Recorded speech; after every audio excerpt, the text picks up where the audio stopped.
friends, and welcome back to my YouTube channel. In today's video, I kind of have compiled a list of about 4 things that I think you need to be able to handle if you want to be a business owner. And these are things that over the years I've learned are hard things that business owners have to deal with, and you really have to get used to dealing with them if you want to be a successful business owner long term. In this video, I am talking about these 4 things.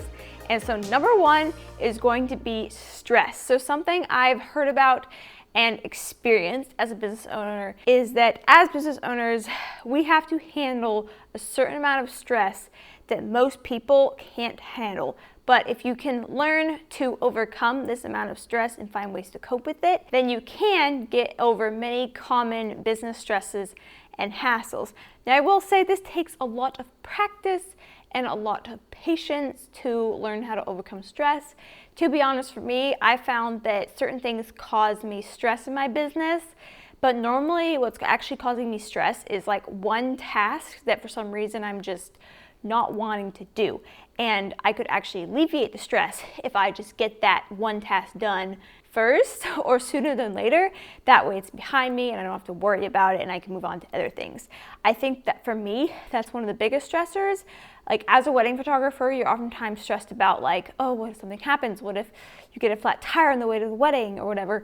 And for me, like Daniel and I, we've decided to leave. We leave like 2 hours or 3 hours before the wedding starts. Well, not the wedding starts, but like before our coverage starts. Like what I mean is that we like to arrive to the wedding venue 1 to 2 hours before our coverage starts.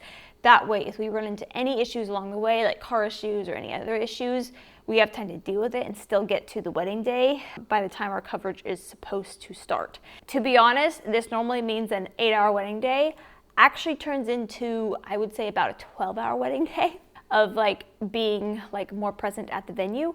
And then a 10-hour wedding day can be upwards of a 14-hour day just because of travel time, plus getting there early, plus it normally takes us about 30 minutes to wrap up and leave at the end of the night, like say goodbyes and everything like that.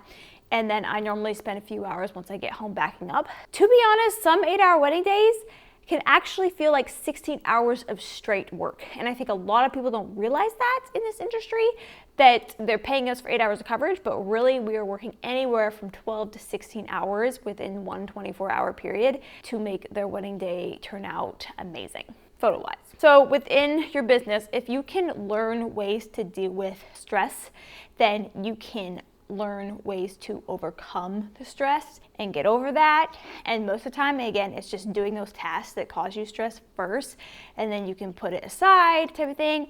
And also think about it this way, like if you're not gonna die, like if it's not life-threatening, then maybe don't stress out about it too much type of thing, because no one's going to die in most of these situations that cause you stress.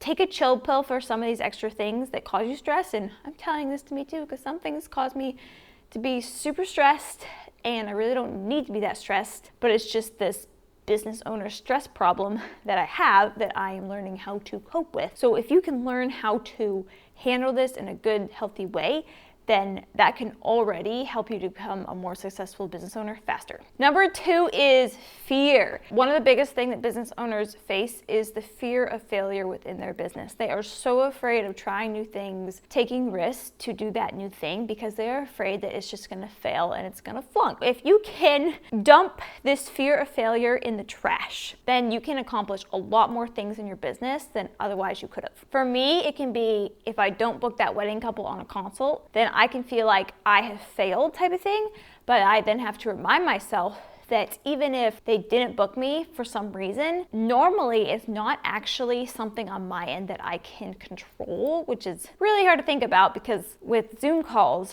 there's this level of you have to ask the right questions to get them to value your services and value their lifelong wedding photography that they're going to end up having forever. If I'm not able to ask some questions that convince them that hiring a wedding photographer who, knows what they're doing and is going to give them the images they want is really like important to them, like if I can't convince them and help them see that's super important, then I feel like I have failed most of the time. But sometimes I feel like there are situations where like there was just no way I could have convinced a certain couple that they need to hire me, because most of the time they want to hire me really badly, but they're so stuck on their budget and trying to keep costs as low as possible that they're not really thinking about how they are going to be keeping their wedding photos for like 20, 50 plus years, and how if they want to really love their wedding images, they're going to need to put more money into it than their smaller budget is allowing them to do, or they're just so stuck on trying to keep everything as cheap as possible, and sometimes it's too cheap. There's some like people who having a budget is good and like that. Like I do believe budgeting is very, very good, very, very important, especially when it comes to wedding planning. But I think there's some people who try to keep their budgets so low that they're actually sacrificing them loving their wedding images literally for the rest of their lives, which in my opinion is not something you want to sacrifice. You will end up regretting it. And I've talked to so many brides and grooms who regret not putting more money into their photography and videography as well, because either they don't have photos they love, or they don't have the videos anymore because they got lost. And there's just so many horror stories about people not actually getting the photos and videos they love because they didn't hire the person they really, really wanted. And so that literally made it so that now they don't have their wedding day told the way that they wanted it to be told, or captured the way they want it to be captured for the rest of their lives, which in my opinion is like a huge bummer, and you're gonna regret that for the rest of your life. So anyways, fear of failure, that's what I'm talking about here. I tend to go on rabbit trails, but it all connects in my brain somehow, so it'll make sense. You have to learn to overcome your fear of failure, and if you can do that, then you can then start succeeding at all those things that you were once fearful to try or do. So right now, choose to dump your fear of failure in the trash so you don't have to worry about it anymore, and so that you can then go and conquer those things that once scared you before. Number 3 is time, okay? So you need to have efficient time management and eventually outsourcing within your business. This is something that I am currently learning how to do, is better manage my time. And the reason for this is because I am currently almost 8 months pregnant with our first baby boy, due in January, and I am starting to realize that there's going to come a point where I might only have 30 minutes to an hour time chunks to get things done within my business throughout the day. And so I'm going to have to be super duper efficient in my time management skills to actually get a task done. And I think at some point I will have to start outsourcing certain things just to help me focus on things in my business that only I can do. So as a business owner, you need to be able to find ways to really manage your time super duper well that most people can't handle doing. And I truly think this takes a lot of practice and a lot of perseverance to really get to a point where you know where your time is going and you know how long things take to do, and then you can find ways to even speed that up. And I really just think it takes intentional focus, super duper deep focus for 30 minutes to get something done. And I think you could actually get more done within that time period if you are super duper intensely focused within that 30 minutes than if you had 2 hours to do that same task. The 4th thing that you need to be able to handle as a business owner is money. This is going to be super essential to you as you are running your business long term. So you are going to have to be really, really good at budgeting, saving, and overall wise money management skills for both the slow times and the good booming times of business. Because as a business owner, money's gonna come in sometimes, and there's some months it's not gonna come in as much as you maybe thought it was going to come in. So you really have to be good at managing your money. And this is where people who aren't business owners, or like that transition from working full-time for an employee and then going to self-employment, is really hard, because people are so used to getting those consistent paychecks every 2 weeks or however often you get paid. So when they become a business owner, they really have to double down and work hard to get consistent paychecks. And the thing is, as a business owner, paychecks are really never consistent, not 100% consistent.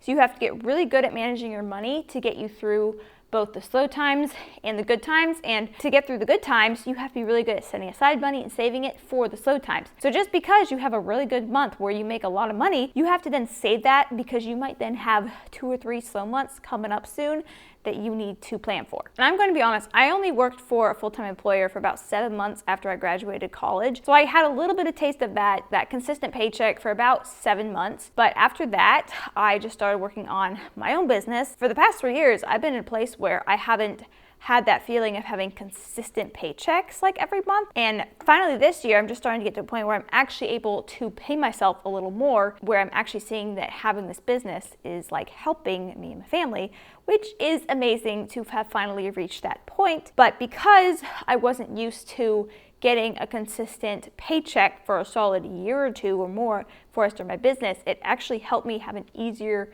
transition into not making a consistent amount of money at first. So because we learned how to live off of little so I could build this business, then now it'll actually start helping us more in the future. But again, that takes a lot of budgeting and saving and really wise money management skills that you really have to practice and get used to doing, but while also realizing that there are important things in life that you do need to pay for and invest in, things that you might regret not doing if you don't do it. And there have been things where, like, if I wait too long and don't buy something, then I actually regret not buying it because then it goes out of stock or something funny like that. But there are certain things in life that you really do want to invest in. One thing I say, if it's a memory that you can't get back, then you want to go ahead and put the money into capturing that memory or whatever it is. That way you don't regret not capturing that later on in life. So to sum up this whole video, to be a business owner, these are the 4 things that you need to be able to handle if you want to succeed. You need to be able to handle stress, fear of failure, time, and money. And if you can learn how to overcome these things and get used to dealing with things in your business, then you will have a much easier chance of success long-term within your business and within your life, because these things can also be applied to your life, not just business. Go ahead and really think through these things and how you can keep improving at each one of these things until you get yourself to a place where you are overcoming each of these challenges that happen to business owners. If you have liked this video, go ahead and like the video and subscribe to the channel if you want to see more videos coming out like this. I have some more similar videos that will be coming out that actually go over some other things. One of them is going to be an entrepreneur, you have to be able to handle these 4 things as well. Thought about to be a business owner versus an entrepreneur versus a photographer. There's all these different things that you have to be able to handle, and so I wanted to really break it down to really help people understand the things you have to overcome when entering these ventures in life. And if you want to see my next video, it's going to be 10 amazing Christmas gifts for photographers. We are entering the holiday Christmas season very soon, so if you know a photographer and you want to get them a Christmas gift, then here are my 10 best Christmas gift ideas for photographers. So that video is going to be next.